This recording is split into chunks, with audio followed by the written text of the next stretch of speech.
And teenagers in murder here in our valley. Arrests are up 500% just this year compared to last year. So why this sudden increase? Thanks for joining us live at 6 o'clock tonight. I'm Trisha Keene. And I'm Joe Mueller. Our Jaewon Jung takes a look at the role online activities may play offline. Each of these 24 cutouts represents a teenager in Las Vegas accused of murder in 2023.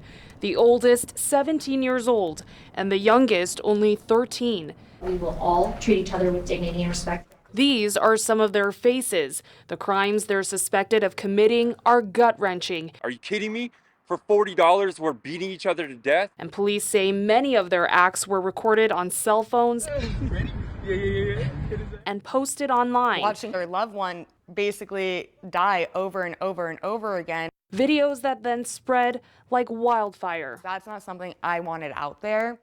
On Tenaya Way near Centennial Parkway, a ghost bike sits at the corner in tribute of 64-year-old Andy Probst. In August, the retired Bell, California police chief was cycling in the Northwest Valley when he was hit from behind by a car and killed.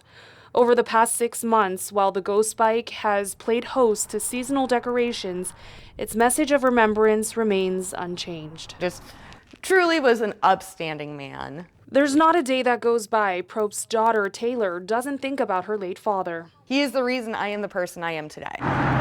Shortly after the hit and run, a video recording of Probst's death surfaced on the internet, going viral on social media, and Metro Police announced Probst's death was part of a recorded crime spree.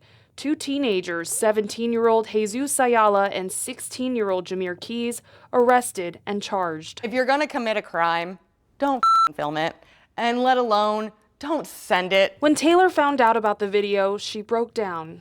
What's going on? Like, how can we stop this? How can I process the world seeing one of the most traumatic moments of like my family's lives, of my life really? Just a few months later, another crime, another video surfaced on social media. This time, a vicious beating caught on camera of a Rancho High School student. Metro Police say a group of 10 teenagers beat and killed their classmate, 17-year-old Jonathan Lewis. At a vigil, Lewis's father, Jonathan Lewis Sr., expressed outrage. It's just absolutely unimaginable that you could ever have so little honor and such cowardly behaviors that you would beat somebody to death when you're in a huge group. Police have arrested 9 people in connection to Lewis's death. The youngest suspect is just 13 years old. Teen violence in our valley is on the rise. Metro Police publish a homicide log every week. I printed out the latest report and highlighted each arrest under the age of 18. The data reveals there were 24 teenagers arrested for murder this year. In 2021, it was 10. In 2022, that number was just 4. So 2023 saw a 500% increase compared to last year. While the answer as to why isn't clear, Clark County District Attorney Steve Wolfson says social media is playing a role in driving teen violence. Whether it's bullying, harassment, whether it's violent crime, whether it's the actual perpetrator who's filming himself or observers, yes, we're seeing an increase in cases involving social media. Wolfson says social media has changed the criminal justice landscape. 10, 15, 20 years ago, social media almost didn't exist.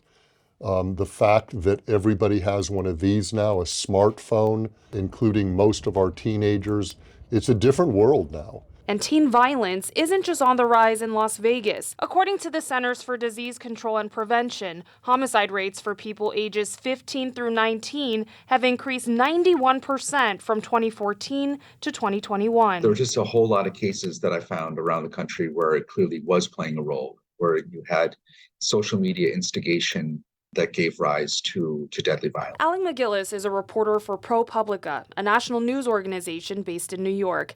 He studied social media apps and how they could be fueling homicides among American teens. For young people, that effect is even stronger because, as we know, young people are spending even more time on it than the rest of us. Oh my God! There's a good segment out there of young people who will do whatever it takes. Ruben De Silva is a teacher at Rancho High School and also a state assemblyman.